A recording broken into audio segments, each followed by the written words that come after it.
नमस्कार, स्वागत है आप सभी का। आप देख रहे हैं एबीपी गंगा, आपके साथ मैं हूं राजीव ढोंडियाल। और अब शुरुआत करते हैं इस बुलेटिन की। सबसे पहले आपको देते हैं देश का कोरोना का अपडेट। देश भर में कोरोना का जो ग्राफ है वो कम होता दिख नहीं रहा। कोरोना का कहर लगातार जारी है। देश की बात करें, 24 घंटों में सामने आए जो केसेस हैं वो आपके सामने 4,03,738 नए केसेस मिले हैं। बीते 24 घंटों की बात करें तो 4,092 कोरोना संक्रमितों की मौत हुई। 4,092 लोगों की मौत हो गई है 24 घंटे में। 3,86,444 लोगों ने कोरोना को मात दी। तो इस बार जो रिकवरी रेट है वो अच्छा देखने को मिला है। 3,86,444 लोगों ने कोरोना को मात दी। हालांकि संक्रमितों की संख्या एक बार फिर 4 लाख के पार है, जो चिंता वाली बात है। कल के मुकाबले आज केसेस कुछ हजार ज्यादा आए हैं। तो केसेस देश में कितने हैं वो आपके सामने देखिए। ये है कोरोना का मीटर। 4,03,738 नए केसेस आए हैं। 24 घंटे का ये सूरत हाल है। मौतों के आंकड़े पर नजर डालें तो 4,092 यानी कि कुल मिलाकर आप 4100 कह सकते हैं, करीब 4100 मौतें हुई हैं 24 घंटे के भीतर का सूरत हाल है। अब बीते कुछ दिनों में क्या हालत रहे हैं देख लीजिए। 4,03,000 के पार 9 मई को, यानी कि आज की बात है। कल की बात करें तो 4,01,000 के पार ही केसेस आए थे। 7 तारीख को 4,14,000 के पार ये संख्या गई थी और उसने सभी को दहला कर रख दिया था। लेकिन जो केसेस में गिरावट है वो आप इन आंकड़ों में स्पष्ट देख सकते हैं। लेकिन फिर भी 4 लाख के पार जो केसेस हैं वो अभी भी आ रहे हैं। अनुभव शुक्ला हमारे संवाददाता हमारे साथ इस खबर पर ज्यादा जानकारी के साथ जुड़ गए हैं। अनुभव, एक मांग पूरे देश से उठ रही है कि देश भर में ही लॉकडाउन लगा दीजिए। केसेस कुछ हजार कम जरूर हुए लेकिन 4 लाख के पार ही हैं, तो इसको कम तो बिल्कुल नहीं माना जाएगा।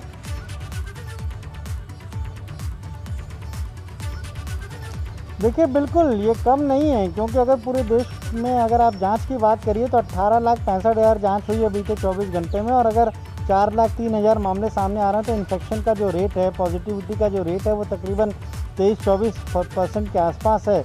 तो ऐसे में आप खुद अंदाज़ा लगाइए, अगर 100 लोगों की जांच हो रही है पूरे देश में तो उसमें 24 लोग 25 लोग पॉजिटिव मिल रहे हैं। ज़रूरत यही है, ज़रूरत तो अब लॉकडाउन की है। लेकिन प्रधानमंत्री ने कुछ दिन पहले आकर कहा था कि नहीं, लॉकडाउन नहीं लगेगा। फिर केंद्र सरकार ने क्या किया, एक पूरा प्रपोजल बना के राज्यों को दे दिया कि राज्य अपनी तरफ से लॉकडाउन लगाएं, 14 दिन का लगाएं, उन्हें जैसे लगता है वो उससे उस तरीके से लगाएं जो स्थितियाँ। शायद केंद्र सरकार अब इन चीज़ों से बचना चाहती है कि वो खुद लॉकडाउन का अनाउंसमेंट करे, इसीलिए राज्यों को ये जिम्मेदारी दे दी है। और तमाम सारे राज्यों ने तो कंप्लीट लॉकडाउन लगाया भी है। कई सारे राज्यों में, पुडुचेरी ने देखिए अभी लगा दिया, राजस्थान में भी लगा हुआ है, तो कई सारे राज्य लगा रहे हैं। उत्तर प्रदेश में आप देखिए, पहले नाइट कर्फ्यू लगाया गया, फिर कोरोना कर्फ्यू लगाया गया, वीकेंड लॉकडाउन रहा, फिर कोरोना कर्फ्यू को एक्सटेंड किया गया। क्योंकि कोरोना संक्रमण की जो चेन है उसको तोड़ने के लिए यही सबसे बड़ा हथियार है। वैक्सीन तो है ही, पर वैक्सीन की भी उपलब्धता है नहीं। और ऐसे में अगर कोरोना संक्रमण को रोकना है, उसकी चेन को तोड़ना है तो लॉकडाउन लगाइए ताकि लोग घरों से ना निकल पाएँ। इसी को लेकर बार बार सवाल उठ रहा है। आज लैंसेट ने अपनी एक रिपोर्ट जो जारी की है उसमें भी तमाम सारे सवाल उठे हैं। उसमें तो कहा गया है कि जिस तरीके से आयोजन हुए, चुनावी रैलियां हुई, इसकी वजह से भारत में ये जो सेकेंड वेव है वो इतनी तेज़ी से फैली। तो कई सारी बातें अब उठ रही हैं और सबसे बड़ा सवाल ये है कि वैक्सीनेशन का जो लक्ष्य था 15 अगस्त 2021 तक करने का पूरे देश में, वो उसकी रफ्तार कहीं ना कहीं सुस्त पड़ी है, कहीं ना कहीं धीमी पड़ी है। और इस वक्त अगर हम बात करें देश में तो एक दिन में तकरीबन 25 लाख तक टेस्ट हो सकते हैं, इतनी क्षमता है। पर टेस्ट कितने हो रहे हैं? 18,65,000, 19 लाख, इतने ही टेस्ट हो रहे हैं। रोज़ आप देखिए, कल भी 4 लाख से ज़्यादा केस आए, उससे पहले भी 4 लाख से ज़्यादा केस आए। तो अब कड़े कदम उठाने पड़ेंगे, राज्यों से जिम्मेदारी लेकर केंद्र को खुद इसमें दखल देना पड़ेगा, क्योंकि तमाम सारी कमेटियां बनी हुई हैं, खुद सुप्रीम कोर्ट ने दखल दिया हुआ है। और जब मामले नहीं रुक रहे हैं तो उसका क्या विकल्प हो सकता है, कैसे इसको रोका जा सकता है, उसके लिए तमाम जो एक्सपर्ट हैं, तमाम जो वैज्ञानिक हैं, वो तो यही कह रहे हैं कि लॉकडाउन लगाना पड़ेगा। तो इस पर अब केंद्र सरकार को फैसला लेना है कि वो आगे इस पर क्या अनाउंसमेंट करते हैं। बिल्कुल अनुभव, बहुत शुक्रिया आपका इस तमाम जानकारी के लिए। तो केसेस देश भर में कितने हैं वो आपके सामने हैं। तो ऐसे में एक मांग जरूर उठ रही है कि लॉकडाउन लगा दीजिए पूरे देश में एक बार फिर से। वाराणसी का रुख करते हैं, जहां पर डीआरडीओ के अस्पताल का ड्राई रन है आज। और ड्राई रन होना है तो मुख्यमंत्री योगी आदित्यनाथ भी वाराणसी आकर इस अस्पताल की तैयारियों का जायजा लेंगे और इसके साथ ही कोविड संबंधित तैयारियों पर अधिकारियों के पीछ भी कसेंगे। अस्पताल की बात करें तो हमारे जवानों ने बनाया है 750 बेड का यह हॉस्पिटल है। सेना के 100 पैरामेडिकल स्टाफ की टीम यहां पर पहुंच चुकी है। 500 ऑक्सीजन बेड हैं, 250 आईसीयू बेड यहां पर है। बेहतर सुविधाओं का अस्पताल कोविड मरीजों को राहत देगा। यह अस्पताल पंडित राजन मिश्र कोविड अस्पताल के नाम से जाना जा रहा है। आपको बता दें कुछ दिनों पहले ही उनका निधन हुआ और बहुत बड़े शास्त्रीय संगीतकार दोनों भाई राजन मिश्र, साजन मिश्र और पंडित राजन मिश्र के नाम इस अस्पताल को रखा गया है। उन्हीं को ये डेडिकेट किया गया है अस्पताल। इस वक्त हम डीआरडीओ के बीएचयू स्थित अस्थायी अस्पताल के आईसीयू में मौजूद हैं और तैयारियां आप देखिए। यहाँ पर 250 बेड, लगभग 250 बेड यहाँ पर आईसीयू में है और इसके साथ 500 जो बेड हैं वो ऑक्सीजन बेड हैं, वो जो यहाँ के अन्य वार्ड बनाए गए हैं उसमें उपलब्ध हैं। तो बनारस के लिहाज से 750 बेड का ये अस्थायी अस्पताल तैयार हो चुका है। आज इसका ड्राई रन शुरू हो गया है। अब देखिए सेना के ये जो जवान हैं ये यहाँ पर पहुँच चुके हैं। इन जो उपकरण हैं इनके बारे में ये पूरी तरह से कहे तो जानकारी ले रहे हैं। पूरी तरह से इसको पूरी तरह से चुस्त दुरुस्त किया जा रहा है। आज यूपी के मुख्यमंत्री भी यहाँ पर पहुँचेंगे, तैयारियों का जायजा लेंगे। इसके साथ ही आपको बता दें कि हर मरीज यहाँ पर नहीं आ सकता। कोविड कमांड सेंटर में मरीज पहले अपना डाटा वहाँ उपलब्ध कराएगा, उसके बाद प्रशासन ये निर्णय लेगा कि किस मरीज को यहाँ भेजना है और किस मरीज को किसी और अस्पताल में भेजना है। तो ये सारी तैयारियाँ यहाँ पर पूरी हो चुकी हैं। यूपी के सीएम खुद यहाँ पर आकर तैयारियों का जायजा लेंगे और इसके बाद अधिकारियों से कोविड संबंधी जो तैयारियाँ हैं उसके बारे में भी जानकारी लेंगे। नीतीश कुमार पांडे, एबीपी गंगा, वाराणसी। डीआरडीओ के अस्पताल में जो आईसीयू बेड है वहाँ पर ये देखें सेना के पैरामेडिकल स्टाफ हैं और इनसे जानेंगे कि जहाँ ये जाते हैं इनके मन में क्या होता है। सर, सबसे पहले आपका नाम जानेंगे। मेरा नाम नायक नर्सिंग असिस्टेंट ओपी पटेल है। पटेल सर, हम आपसे और इधर आपको बुलाना चाहेंगे और कैमरे के नज़दीक लाना चाहेंगे और एक जानेंगे एक चीज़ कि ये जो आप उपकरण यहाँ पे सही कर रहे हैं ये कौन कौन से उपकरण हैं और उनकी खासियत क्या क्या है? देखिए ये है वेंटिलेटर है, ठीक है। वेंटिलेटर ये सप्लाई जो है सेंट्रली ऑक्सीजन सप्लाई है जो पीछे साइड में लगा हुआ है और इसमें ये उस बंदे को ऑक्सीजन मोबाइल ये वेंटिलेटर तब लगाते हैं जब बंदा अपने से सांस लेने में असमर्थ होता है तो ये वेंटिलेटर का यूज़ किया जाता है। ये उन बंदों के लिए होगा जिनका लंग्स में बहुत ज़्यादा दिक्कत रहेगी, ये उन लोगों के लिए ये सुविधाएं मुहैया की जाएंगी। और पीछे साइड में जो जनरल वार्ड है वहाँ पर नॉर्मल ऑक्सीजन बेड हैं जहाँ पर वो नॉर्मली पेशेंट आएंगे उनके लिए वहाँ पे व्यवस्था की गई। ऑक्सीजन लेवल कई लोगों का 60-55 इस दौर पे पहुंच जा रहा है, तो ऐसी स्थिति में बचाना मुश्किल कहीं ना कहीं लग रहा है। ज़्यादातर मौतें इस तरह भी सामने आई हैं कि कई के जो हैं ऑक्सीजन लेवल, तो क्या ऐसी स्थितियों से लड़ने में ये बिल्कुल ये कारगर हैं। ये उन्हीं के लिए है जिनका सैचुरेशन, जिनका ऑक्सीजन लेवल नीचे आता है, उन्हीं के लिए है ये मशीन। के सेना के जवान हैं और इनके मन में एक ही इच्छा है और वो है कोविड को हराना है, कोरोना को भगाना है। नीतीश कुमार पांडे, एबीपी गंगा, वाराणसी। अब बात कर लेते हैं वैक्सीनेशन की। यूपी सरकार 18 से 44 साल के लोगों का कोविड वैक्सीनेशन करवाने के लिए तेजी से काम कर रही है। 10 मई यानी कि सोमवार से प्रदेश के 17 नगर निगम और नोएडा में इस उम्र के लोगों का कोविड वैक्सीनेशन होगा। सोमवार से वैक्सीनेशन के इस अभियान में 11 और जिले जुड़ जाएंगे और इन 11 जिलों में रोजाना वैक्सीन का कोटा भी तय हो चुका है।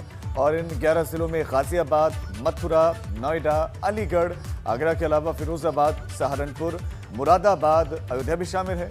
और रोजाना के कोटे में सबसे ज्यादा प्रयागराज को डोजेस मिले हैं, 46 डोज प्रयागराज को मिले हैं। तो लखनऊ, कानपुर, गोरखपुर, आगरा, बरेली को 4-4 हज़ार डोजेस दिए गए हैं। वाराणसी, मेरठ और अलीगढ़ की बात करें तो 3300 लोगों को रोजाना यहाँ टीका लग सकेगा। अगर हम गाजियाबाद और सहारनपुर की बात करें तो 3100 डोज दिए गए, जबकि मुरादाबाद और नोएडा जिले को 2800 डोज रोज का तय हुआ है। और आपको बता दें कि अब तक प्रदेश के 7 जिलों में 1 मई से लेकर 18 18 उम्र से लेकर 44 साल के लोगों को वैक्सीन लगाई जा रही है।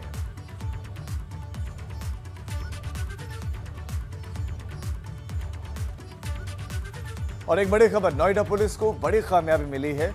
रेमडेसिविर इंजेक्शन, नकली रेमडेसिविर इंजेक्शन बेच रहे थे, कालाबाजारी करने वालों पर कार्रवाई की है। और ये जो लोग पकड़े गए हैं, ये नकली रेमडेसिविर इंजेक्शन बेचकर लोगों को गुमराह करते थे। नकली उनको इंजेक्शन देते थे। जिन लोगों को इस वक्त ये जीवन रक्षक दवा चाहिए, उनसे ये पैसे ऐंठते थे, बड़ी रकम ऐंठते थे और उनको नकली रेमडेसिविर पकड़ा देते थे। नोएडा सेक्टर 58 पुलिस ने इन 7 लोगों को गिरफ्तार किया है, जो मानवता के सबसे बड़े दुश्मन हैं, और बड़ी मात्रा में नकली रेमडेसिविर इनसे बरामद किए हैं। यहाँ पर पुलिस की जिम्मेदारी ये भी बनती है कि जिन जिन लोगों को इन्होंने नकली रेमडेसिविर दी और किसी के परिवार में निधन भी किसी का हो गया है, तो इन पर हत्या का मुकदमा दर्ज होना चाहिए। यूज होने वाली चीज़ों की कालाबाजारी हो रही थी। हम लोग इसकी सूचना मिली और उसके बाद लगातार कमिश्नरेट पुलिस नोएडा की सभी थानों की टीम्स इस पे काम करना शुरू कर दी है। और विगत कुछ दिनों में हम लोगों ने काफ़ी ऐसे गैंग पकड़े हैं।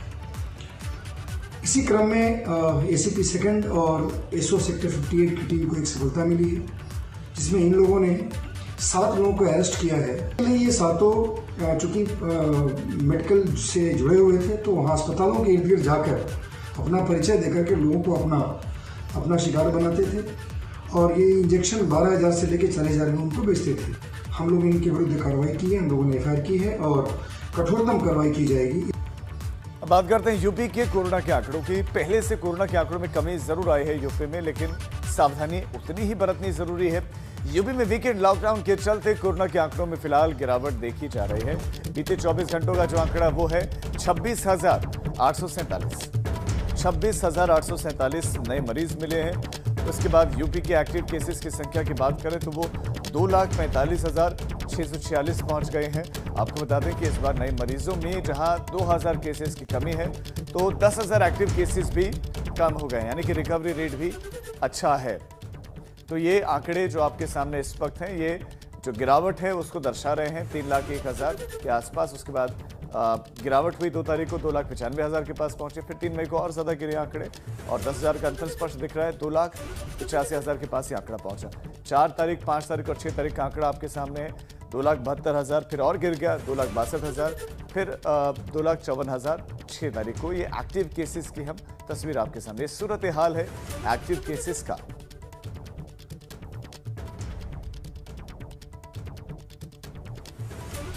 तो एक्टिव केसेस में कमी आई है और ये आंकड़े वो दर्शाते हैं कि कोरोना का ग्राफ तो गिर रहा है, साथ साथ जो लोग हैं वो भी जल्दी ठीक हो रहे हैं, या तो अस्पतालों में उनको उपचार मिल रहा है। कई लोग होम आइसोलेशन में है, तो अस्पताल उनकी खुद की इम्यूनिटी कोरोना को ख़त्म कर रही है। तो ये आंकड़े हैं 1 तारीख से लेकर 3 मई तक के आपके बीच में कि क्या अंतर आया है केसेस में। कुछ और खबरों का रुख करते हैं। गाजियाबाद के मोदी नगर का एक वीडियो सोशल मीडिया पर वायरल हो रहा है और प्रधानी चुनाव में जीत के बाद विजय जुलूस निकालने का ये वीडियो बताया गया। वायरल वीडियो भोजपुर थाना इलाके के जहांगीरपुर गांव में प्रधानी का चुनाव जीतने उसके बाद जश्न मनाने में डूबे समर्थक हथियार से फायरिंग करते थे, इसमें दिख रहा है। और तस्वीरों में साफ तौर पर कोविड गाइडलाइंस की धज्जियां उड़ते हुए दिखाई दे रही हैं।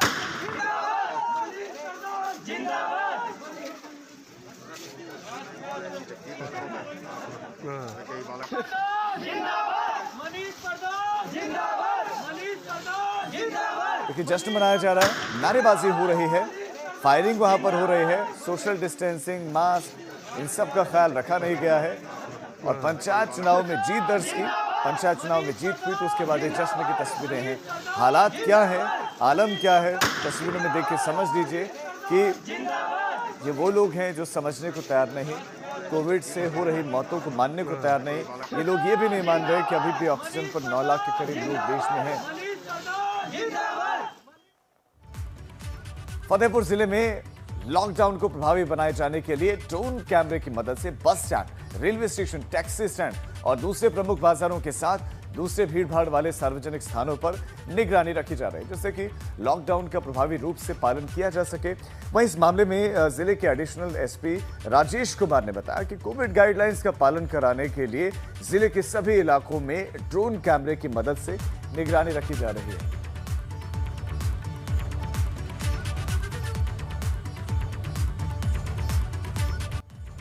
ब्रेक के बाद आप सभी का स्वागत है।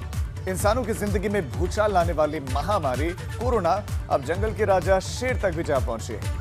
कोरोना की दूसरी लहर में इटावा लायन सफारी भी आ गई है और यहां पर 2 शेरनियां कोरोना संक्रमित मिली।